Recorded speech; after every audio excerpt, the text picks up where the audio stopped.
मैंने आपको last video में डिग्री ऑफ डिसोसिएशन के बारे में बताया था और दूसरा डिसोसिएशन कांस्टेंट। अल्फ़ा की वैल्यू जिसकी बड़ी होगी वो ज़्यादा डिसोसिएट करता है इलेक्ट्रोलाइट, जिसकी के की वैल्यू बड़ी है दैट मीन्स वहाँ पर भी इलेक्ट्रोलाइट्स ज़्यादा। हम इससे ये पता कर सकते हैं कौन सा इलेक्ट्रोलाइट ज़्यादा ब्रेक हुआ है या डिसोसिएट हुआ है, ठीक है, आयंस में। ये मैं आप लास्ट वीडियो से देख सकते हैं इसके बारे में। दूसरी चीज़ मैंने आपको बताया था, अगर न्यूमेरिकल्स अब आएंगे, जो भी हम आज मेरे को 6 से 7 न्यूमेरिकल्स करा रही हूँ वो इसी टॉपिक पर बेस्ड है। आपको के निकालना है। के निकालने का फॉर्मूला क्या बताया था, C alpha square 1 minus alpha, तो आपको अल्फ़ा चाहिए, ठीक है। अब ये देखेंगे अल्फ़ा कैसे निकालेंगे, लास्ट वीडियो में बताया हुआ है अल्फ़ा कैसे निकालते हैं, ठीक है। तो अल्फ़ा कैसे निकालते हैं, हमने एक रिलेशनशिप बनाया था i is equals to 1 plus alpha, तो अल्फ़ा आ जाएगा। फिर मैंने बताया था आई कैसे निकालते हैं। आई कैसे निकालते हैं, नॉर्मल मोलर मास अपॉन में एबनॉर्मल मोलर मास। अब ये एबनॉर्मल मोलर मास कहाँ से आएगा, कॉलिगेटिव प्रॉपर्टी से। डेल्टा क्या फॉर्मूला होता है, delta T B is equals to K B into में एम, या delta T F is equals to K F into में एम। आप चारों में से कोई भी कॉलिगेटिव प्रॉपर्टी ले सकते हो क्वेश्चन के अकॉर्डिंग, ठीक। अब इसके अंदर अभी क्या होता है, delta T B is equals to K B into में एम। तो आप डेल्टा टी बी दिया होगा, सब कुछ दिया होगा, तो आप इससे नॉर्मल एबनॉर्मल मोलर मास निकाल सकते हो, ठीक है, इससे, ओके। और दूसरी चीज़ नॉर्मल तो आप फॉर्मूला देख के भी निकाल सकते हो, ठीक है। अच्छा, तो एबनॉर्मल, फिर आई, फिर अल्फ़ा, फिर के। अब हम इस पे बेस्ड कुछ न्यूमेरिकल्स करेंगे जो सिर्फ इन 4 टॉपिक पर बेस्ड हैं। आपका एनसीईआरटी का क्वेश्चन नंबर सबसे पहले 33, ठीक है, मैं सिर्फ न्यूमेरिकल्स करा रही हूँ। क्वेश्चन नंबर 33, इसको पढ़े। इसमें पहली बात लिखा है CH2FCOH। आपको एसिटिक एसिड पता है ना क्या होता है, CH3COOH, CH3COOH। एक H की जगह F लगा दोगे तो उसका नाम क्या बन जाएगा, फ्लोरो एसिटिक एसिड। एक H की जगह F लगा दो तो ये एक तरह से फ्लोरो एसिटिक एसिड है, डिजोल्व इन वाटर। अब वो सिंपल है, एक छोटा सा बात बताइए, सोल्यूट कौन है यहाँ पर, ये, और सॉल्वेंट कौन है, वाटर। अब देखो इसकी अमाउंट MA दे दिया, MB भी दे रखा है, depression in freezing point of water दे रखा है 1 डिग्री सेल्सियस। मैंने बताया था ये डिग्री सेल्सियस नहीं केल्विन में लेना है, ये केल्विन ही होता है, ये डिग्री केल्विन है, एक C दे रखा है, ठीक है, क्योंकि इतना चेंज नहीं आएगा। 1 डिग्री सेल्सियस का चेंज मतलब 273 केल्विन का चेंज, ऐसा नहीं होगा। तो ध्यान रखना डेल्टा TF यहाँ पर 1 केल्विन है। आई और के निकालना है, देखो ये लिखा डिसोसिएशन कांस्टेंट, तो के निकालना है आपको, किसका, फ्लोरो एसिटिक एसिड का। ये देखो ये लिखा, इसका मतलब ये पूछा है कि पानी में डालने से फ्लोरो एसिटिक एसिड कितना डिसोसिएट होगा। और वीडियो को स्किप करके नहीं, पूरा देखा करो अच्छे से। अब इसका सॉल्यूशन देखो कितना इजी है। एम भी दे रखा था, फ्लोरो एसिटिक एसिड का फॉर्मूला क्या था, CH2FCOOH। तो एम ए दे रखा है, के पानी का 1.86 होता है, ये मैंने कहाँ से देखा, पीछे चार्ट जो था। डेल्टा TF 1 केल्विन दे, आई और के निकालना है, सिंपल। के कैसे निकालेंगे, C alpha square 1 minus alpha. Alpha कैसे निकालेंगे, आई से। आई कैसे निकालेंगे, एबनॉर्मल मोलर मास, sorry normal molar mass upon में एबनॉर्मल, आई निकल जाएगा। अब एबनॉर्मल मास पहले निकाल लो, तो देखो ये जो है नॉर्मल मोलर मास 78, इन सबको जोड़ दिया मैंने, इन सबके मासेस को। अब देखो चारों स्टेप लिखे हुए हैं, डेल्टा TF KF इंटू में एम मोलैलिटी होता है, मोलैलिटी का फॉर्मूला खोल दिया, सारी वैल्यूज़ को मैंने पुट कर दिया, मैंने एबनॉर्मल मोलर मास निकाल लिया। फिर आई कैसे निकालते हैं, नॉर्मल अपॉन में एबनॉर्मल। नॉर्मल मैंने निकाल लिया था, एबनॉर्मल अभी निकाला है, दोनों को डिवाइड किया, ये आ गया। आई की वैल्यू 1 से बड़ी है, इसका मतलब क्या हुआ था, डिसोसिएशन। मैंने बताया था ना, आई की वैल्यू बड़ी कब होगी, जब किसी चीज़ का मास जो सोचा जितना होना चाहिए उससे कम आ रहा है, इसका मतलब वो चीज़ क्या हो गई होगी, टूट गई होगी, तभी तो उसका मास कम आ रहा है। अगर एबनॉर्मल मोलर मास ज़्यादा आ रहा है, इसका मतलब वो जुड़ गई होगी, एसोसिएशन। तो एसोसिएशन में आई की वैल्यू 1 से छोटी आती है और डिसोसिएशन में आई की वैल्यू 1 से बड़ी आती है। अब अल्फ़ा कैसे निकालते हैं, ये मैंने आपको वीडियो में बताया था, ये कैसे निकालते हैं। ये 1 है, ये अल्फ़ा, अल्फ़ा 1 माइनस अल्फ़ा। आई का फॉर्मूला क्या होता है, total particles at equilibrium divided by total particle taken, taken है ये, टेकन। तो मैंने इन सब की वैल्यू पुट करी, आई और इसमें रिलेशनशिप आ गया, अल्फ़ा आ गया I-1। तो यहाँ पर आई की वैल्यू जो भी थी मैंने पुट कर दी, तो अल्फ़ा की वैल्यू ये आ गई। अब कैलकुलेट कैसे करेंगे के, ये भी मैंने आपको पिछली वीडियो में बताया था कि ये कैसे निकालते हैं। इन सारी वैल्यूज़ को रखा तो ये मेरे पास फॉर्मूला जनरेट हो गया। सी देखो कैसे निकालते हैं, सी क्या होता है, molarity, number of moles upon में वॉल्यूम। नंबर ऑफ मोल्स का फॉर्मूला खोल दिया, गिवन मास 19.5 था, मोलर मास यहाँ पे वो रखेंगे जो नॉर्मल है, क्योंकि हमें फॉर्मूला पता है तो हम वही रखेंगे। रख दिया, ये आ गई कंसनट्रेशन रख दिया, अल्फा की वैल्यूज पुट कर दी, 1 माइनस अल्फा फिर से पुट कर दिया, ये आ गया के। दैट्स इट, 4 ही स्टेप थे। पहले एबनॉर्मल मास निकालो, आई निकालो, अल्फा निकालो, के निकालो, बस ये मंत्र याद कर लो। अगर आपको कुछ और पूछा है तो उल्टा चलना पड़ेगा। जैसे कि क्वेश्चन नंबर 32, बुक का क्वेश्चन नंबर 32 देखो, इसमें बोला है calculate depression in freezing point, delta TF निकालना है। पर अब डेल्टा टीएफ कैसे निकाले, क्वेश्चन के अकॉर्डिंग देखना पड़ेगा। ये कह रहे हैं the depression in freezing point of, wait question number 32 था, सॉरी। अब ये कह रहे हैं calculate depression in freezing point of water, आपको फ्रीजिंग पॉइंट वाटर का निकालना है जब उस पानी में 10 ग्राम, ये इतना बड़ा सा फॉर्मूला दिया हुआ है, मिलाया गया। कितने पानी में, 250 ग्राम। एम ए दे दिया, एम बी दे दिया, के डिसोसिएशन कांस्टेंट दे दिया, इस बार उल्टा है क्वेश्चन में, के दे दिया, के एफ भी दे रखा है पानी का, और ये बड़ा सा फॉर्मूला, ठीक है। अब आपको ये सोल्यूट दिया हुआ है और पानी सोलवेंट। अब देखो कैसे करना है, बड़ा ही सिंपल है ये क्वेश्चन भी। ये मैंने सारा डाटा लिख दिया है जो गिवन है। डेल्टा टी एफ निकालना है, ये फॉर्मूला है। इस फॉर्मूला को देख के क्या निकल जाएगा, नॉर्मल मोलर मास। ये तो बिल्कुल ईजी चीज़ है ये निकालना। गिवन मास सोल्यूट का, गिवन मास सोलवेंट का, के और के एफ लिख लिया मैंने और सॉल्यूशन शुरू कर दिया। भाई के का फॉर्मूला क्या होता है, C alpha square 1 minus alpha. उल्टा चलेंगे, अब पिछले क्वेश्चन का उल्टा चलेंगे। यहाँ से पहले अल्फा निकाल दो, सी नहीं पता आपको तो सी का फॉर्मूला वही, नंबर ऑफ मोल्स अपॉन में वॉल्यूम। ये मैंने फॉर्मूला पुट कर दिया, सारे डाटा जो ऊपर लिखा था गिवन, सी यहाँ पे निकाल लिया। यहाँ पे मैंने अल्फा को क्या कर दिया, नेगलेक्ट। देखते जाओ, ये सारा मैंने सॉल्व कर दिया है, तो ये क्या आ गया आपका, अल्फा। ये सारा आपको मैंने उस पर भेज दिया, आपके ग्रुप पे चेक कर लेना सॉल्यूशन। अब अल्फा आ गया, आई निकालेंगे। आई और अल्फा में ये रिलेशनशिप होता है ना, इसको बार बार करने की ज़रूरत नहीं है, पर एक बार करने लग जाओगे तो आदत पड़ जाएगी इस पार्ट की। तो आई और अल्फा में ये रिलेशन है, आई इक्वल्स टू 1 प्लस अल्फा होता है। तो आई, मैंने अल्फा की वैल्यू पुट की, आई आ गया। अब आई से हम क्या निकालेंगे, ये देखो मेरे पास आई है। डेल्टा टी एफ का फॉर्मूला क्या होता है, आई के एफ इंटू में एम। मैंने आपको क्या बताया था कि जब delta T F equals to K F into में एम रखते हैं, यहाँ पे अब जो मोलर मास निकलता है वो कैसा होता है, एबनॉर्मल। बट अगर आई लगा दोगे तो नीचे वाला जो मास होता है इस फॉर्मूला में वो कैसा हो जाता है, नॉर्मल, क्योंकि आई लग चुका है, करेक्शन फैक्टर लग चुका है।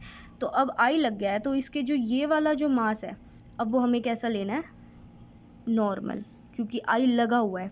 आई लगा दिया तो नॉर्मल लेंगे, नॉर्मल, ये नॉर्मल मास है, ठीक है। मैंने सब कुछ पुट किया, मेरे पास टी एफ आ गया। गॉट इट, एकदम सिंपल है, एकदम सिंपल है। 4 ही स्टेप करने थे, वो मैं चारों स्टेप आपको बता चुकी हूँ।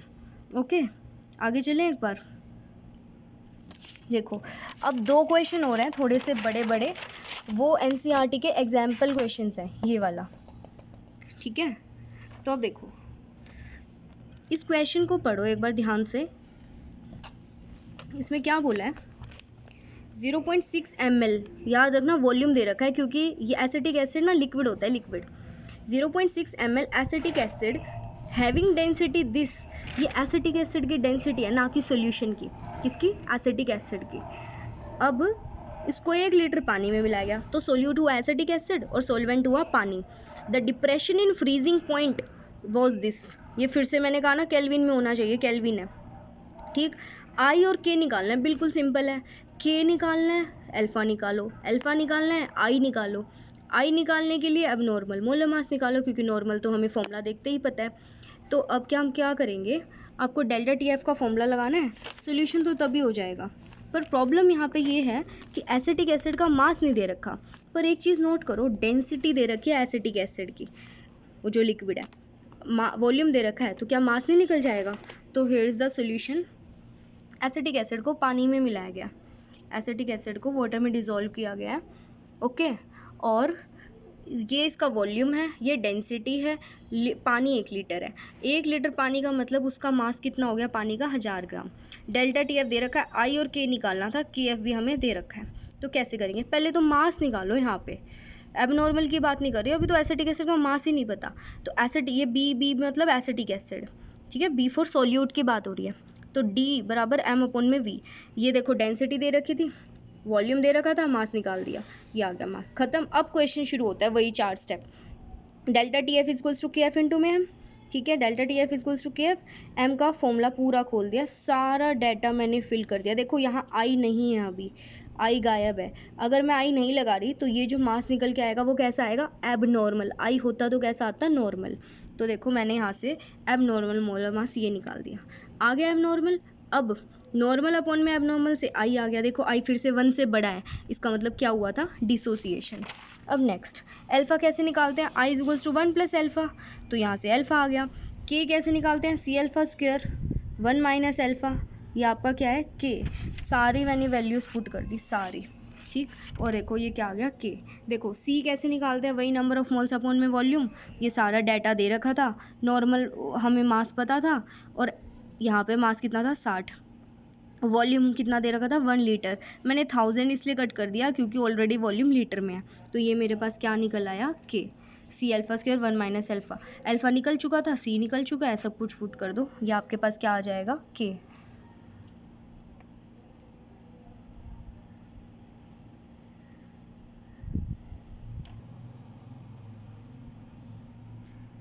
अब क्वेश्चन है, अब तक डिसोसिएशन चल रहा था, अब बात आएगी एसोसिएशन की। जब दो चीज़ें आपस में ऐसे जुड़ जाएं, डाइमर बना ले, डाइमर समझते हो, 2 यूनिट आपस में जुड़ गई, 2 छोटी छोटी यूनिट जुड़ गई तो उसे डाइमर बोलेंगे। तो अब ध्यान रखना, ये एक डाइमर है, डाइमर मतलब यूनिट तो पूरी एक है पर 2 चीज़ें जुड़ी हुई हैं, देखो ये जुड़ गई। तो ये यूनिट कितनी है पूरी 1, एक बनने के लिए यूज़ कितनी हुई चीज़ें 2, ये ध्यान रखना, एक चीज़ बनने के लिए 2 चीज़ इस्तेमाल हुई, ओके। तो अगर ये 2 बनाने हैं तो ये कितने यूज़ होंगे 4, ठीक। अब एक चीज़ समझो पहले, ये रहा 2 पार्टिकल्स जुड़ने के लिए ये दोनों जुड़ के एक बन गए, सिंगल है ये 1 है, 1 डाइमर है बट ये एक यूनिट है। तो ऐसे एसिटिक एसिड 2 यूज़ होंगे तभी तो एसिटिक एसिड का डाइमर बनेगा। डाइमर मतलब CH3COH और CH3COH में हाइड्रोजन बॉन्डिंग हो गई तो इसे डाइमर कहेंगे। अब ये देखो, ये शुरू में 1 था, ये कितना था 0, बना ही नहीं था, स्टार्टिंग में कुछ चीज़ बनती ही नहीं है, टाइम लगता है। तो अब ये बताओ, ये 2 पार्टिकल यूज़ होके एक, ये पूरा देखो यहाँ 1 लिखा है, 1 एक सिंगल चीज़ बन रही है, ये पूरी मिला के एक है। अब 2 चीज़ एक बना रही है, तो अगर ये अल्फ़ा बने तो ये कितना खर्च होएगा, 2 अल्फ़ा नहीं खर्च होएगा, दुगना यूज़ हो रहा है ना। तो पर अगर मैं इसको अल्फ़ा बाय 2 लिखूं तो ये कितना खर्च होएगा, अल्फ़ा। आई थिंक ये समझ आ गया होगा क्योंकि इससे रिलेटेड एक क्वेश्चन कराना है मुझे। एसोसिएशन से रिलेटेड एनसीईआरटी में एक ही क्वेश्चन दिया हुआ है, वो ये रहा, ध्यान से पढ़ना। ध्यान रखना, एसिटिक एसिड यानी विनेगर अगर पानी में डालोगे ना 2 आयंस में टूट जाता है, CH3CO- अलग हो जाता है, H+ अलग हो जाता है। बट एसिटिक एसिड को अगर आप बेंजीन ऑर्गेनिक सोलवेंट में डालोगे तो वो जुड़ जाएंगे, 2 पार्टिकल आपस में, हाइड्रोजन बॉन्डिंग हो जाएगी, जुड़, मैंने एक फोटो में बताया था आपको लास्ट वीडियो में। तो अब देखो यहाँ एसिटिक एसिड नहीं, बेंजोइक एसिड है, ये रहा फॉर्मूला, बेंजीन के ऊपर COH लगा है और यहाँ लिक्विड है बेंजीन और ये दूसरा लिक्विड है, ये सोल्यूट है, ये सॉल्वेंट है। 2 ग्राम मास दे दिया, इसका मोलर मास नॉर्मल तो निकाल ही सकते हो, ये इसका मास। अब वो कह रहे हैं इसमें डिप्रेशन हो गया फ्रीजिंग पॉइंट में, देखो यहाँ केल्विन में ही दिया, ये बिल्कुल ठीक है। अब मोलर डिप्रेशन कांस्टेंट क्या होता है, मोलर डिप्रेशन कांस्टेंट KF, ये नाम होता है ना KF का, मोलर डिप्रेशन कांस्टेंट बेंजीन का, क्योंकि KF किसी लिक्विड का ही होता है, सॉल्वेंट का, ये दे रखा है KF। अब कह रहे हैं परसेंटेज ऑफ एसोसिएशन निकालो जब ये डाइमर बना, कि कितने पार्टिकल एसोसिएट हो गए परसेंटेज की फॉर्म में। अगर मैं इसको फ्रैक्शन बोलूँ, फ्रैक्शन ऑफ एसोसिएशन, जैसे डिग्री ऑफ डिसोसिएशन होता है, तो इसका मतलब अल्फा पूछ रखा है पर परसेंटेज की फॉर्म में। अल्फा इसमें तो के भी नहीं निकालना, अल्फा निकालो, 100 से मल्टीप्लाई करो तो परसेंटेज आ जाएगा। देखो कितना इजी है क्वेश्चन। बेंजोइक एसिड, ये मैंने इसका वो बना दिया है ओपन करके फॉर्मूला, और ये क्या है सॉल्वेंट बेंजीन, ये सॉल्वेंट है और ये सोल्यूट है, सब कुछ मैंने डाटा यहाँ पुट कर दिया सारा। आपको परसेंटेज ऑफ एसोसिएशन मतलब अल्फा की परसेंटेज निकालनी है, पहले अल्फा तो निकालो। अब डेल्टा TF इक्वल्स टू के, आई नहीं है तो ये जो मास है नीचे वाला ये कैसा होगा, एबनॉर्मल, तो मैंने एबनॉर्मल मोलर मास निकाल दिया, देख लो एक बार। फिर आई कैसे निकालते हैं, ये वाले फॉर्मूला से। अब 122 क्या होता है, नॉर्मल मोलर मास बेंजोइक एसिड का, कैलकुलेट करके देख लेना। अब नॉर्मल मोलर मास मैंने ऊपर निकाला था, सारी वैल्यू पुट कर दी, मेरे पास आई आ गया। नेक्स्ट आई और अल्फा में एक रिलेशनशिप निकालेंगे। अब अल्फा निकालना है। देखो डाइमर ऐसे बनता है। अब बताओ, ये 2 पार्टिकल यूज़ हुए तो 1 पार्टिकल बना, तो अल्फा पार्टिकल बनते तो ये 2 अल्फा यूज़ होते, पर मुझे ना क्वेश्चन को ईजी करना है, तो इसको अल्फा बाई 2 लिखूंगी तो ये कितना यूज़ होगा, 1 माइनस अल्फा। आई कैसे निकालते हैं, जितने भी ये पार्टिकल हैं अपॉन में जितने लिए थे, तो लिए कितने थे 1, इन सबको मैंने टोटल कर दिया। अब 1 में से हाफ जाएगा तो हाफ बचेगा, ये लिख दिया मैंने हाफ, और क्योंकि ये बड़ा नंबर है तो इसके सामने माइनस आएगा, ये मैंने एज इट इज़ लिखा। इस पूरे टर्म को उधर ले जाओ, इसको इधर ले आओ, ये बन गया, 2 को उधर मल्टीप्लाई कर दो, ये आ गया। अब मैंने अल्फा की वैल्यू पुट कर दी, alpha equals to 2 minus 2i, i की वैल्यू पुट कर दी, अल्फा आ गया, मल्टीप्लाई कर दो 100 से, तो ये क्या आ जाएगा, इसका परसेंटेज ऑफ एसोसिएशन। मैंने 100 से मल्टीप्लाई किया, 99% एसोसिएशन हो गई उसके अंदर। ओके, ये सबसे टफ क्वेश्चन था, पर लेकिन ये बहुत ही ईजी है, बस थोड़ी प्रैक्टिस की ज़रूरत है। अब ये 2 जो क्वेश्चन करा रही हूँ मैं, एक ये और एक और क्वेश्चन है, ये बोर्ड्स में आए हुए हैं, तो मैं तुमसे और बोर्ड्स में और जो सीबीएसई के सैम्पल पेपर होते हैं उनमें आए हुए हैं, बड़े आसान है, बहुत आसान। देखो कह रहे हैं फ्रीजिंग पॉइंट निकालो सोल्यूशन का, यानी कि टीएफ निकालना है। ये HBr को पानी में घोला है, HBr जैसे NaCl होता है, एसिड होता है HCl, वैसे HBr। ये अमाउंट MB दे दिया, Ma दे दिया। ये कह रहे हैं 90% वो टूट गया आयन में, 90% यानी 90/100 यानी 0.9 आपको अल्फा की वैल्यू दे दी। 90% का मतलब अल्फा कितना है, वही परसेंटेज को हटाने के लिए 100 से मल्टीप्लाई कर दो, अल्फा आ जाएगा। तो टीएफ निकालना है। अब सारा डाटा देखो मैंने यहाँ लिख दिया, और अब इसका मैंने क्या कर दिया, सोल्यूशन शुरू यहाँ से। पहले ये देखो MB दे रखा है, MA दे रखा है। नॉर्मल मास कैसे निकालोगे, H का 1 होता है, ब्रोमीन का 80 होता है, 81 आ गया। अल्फा आपको 90% है तो अल्फा की वैल्यू 0.9 है, ठीक है। अब देखो डेल्टा TF नोट तो पानी का सबको पता है, 0 degree Celsius 273 kelvin. Delta TF equals to I into K into में M। ध्यान रखना I है ना, तो यहाँ जो मास है वो कैसा होगा, नॉर्मल, तो मैंने यहाँ पे नॉर्मल मास रख दिया। कैसे भी करके मैंने डेल्टा TF निकाल दिया, देखो ये रहा, आ गया डेल्टा TF, ठीक। अब I कैसे पता मुझे, ये I कहाँ से पता है, I निकाल लो। देखो HBr टूट गया, आई में और अल्फा में रिलेशनशिप सिखाया था ना, i equals to 1 plus alpha. Alpha की वैल्यू दे रखी थी मैंने, पहले वहाँ से क्या निकाल दिया, आई की वैल्यू को उठा के यहाँ डाल दिया, सिंपल, आई की वैल्यू डाल दी गई, बस। और कुछ नहीं करना इस क्वेश्चन में, खिचड़ी नहीं पकानी। अच्छे से एक क्वेश्चन को अच्छे से देख लो जूम करके एक बार।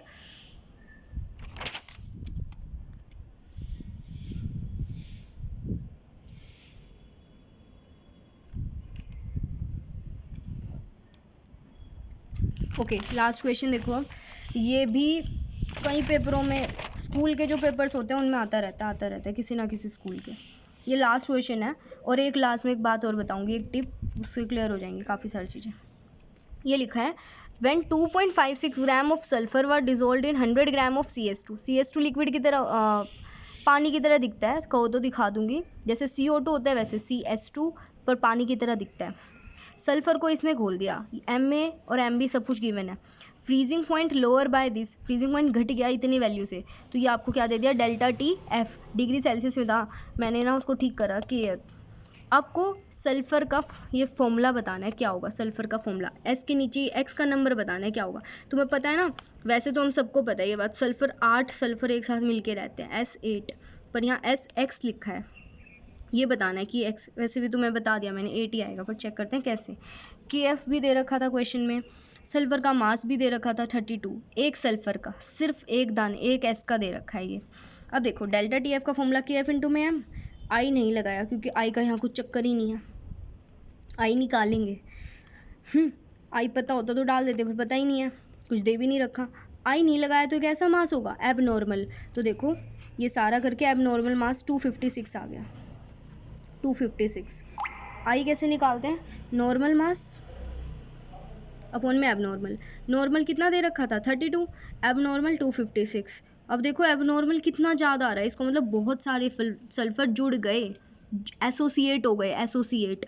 तो इसको मैंने कट किया 1/8, तो पता चल गया कितने मॉलिक्यूल एसोसिएट हुए, 8 हुए, 8। 8 हो गए, आई की वैल्यू 1/8 है, ऐसे ही लिखना है इसको। तो आई ये 8 आ गया, सॉरी, तो S 8 फॉर्मूला है। ऐसा ही क्वेश्चन सेलेनियम के लिए आएगा, SE, उसका भी 8 ही आता है। अब मैं आपको एक चीज़ और बताना चाह रही थी, एक टिप और है, एक टिप है ये, क्या है कि इतना बड़ा करने की ज़रूरत है, इतना रायता फैलाने की। एक तरीका और है इस क्वेश्चन को करने का, कभी भी आई निकालना हो, अगर पहले फॉर्मूला में यहाँ आई लगा दूँ, आई, तो ये जो मास होगा कैसा हो जाता है, नॉर्मल। आई निकालना हो कभी भी तो यहाँ ऑलरेडी नॉर्मल मास रख दो, अगर सब कुछ दे रखा हो तो यहाँ से डायरेक्ट आई आ जाएगा। ये 2 स्टेप करने की जरूरत नहीं पड़ेगी कि पहले क्या निकालो, अब नॉर्मल मास, फिर एक और फॉर्मूला पुट करके नॉर्मल आई निकालना है। 2 स्टेप है ना, मैं एक बता रही हूँ, इसको एक कैसे करना है, एक टिप है ये आपके लिए। कैसे, क्या कि आप पहले ही आई पुट कर दो, अगर फॉर्मूला दे रखा है तो हम क्या वहाँ नॉर्मल मास नहीं रख सकते, अगर क्वेश्चन में फॉर्मूला दे रखा है सोल्यूट का, रखो और आई डायरेक्ट निकाल दो। 2 स्टेप का क्या बन जाएगा, एक स्टेप। This is tip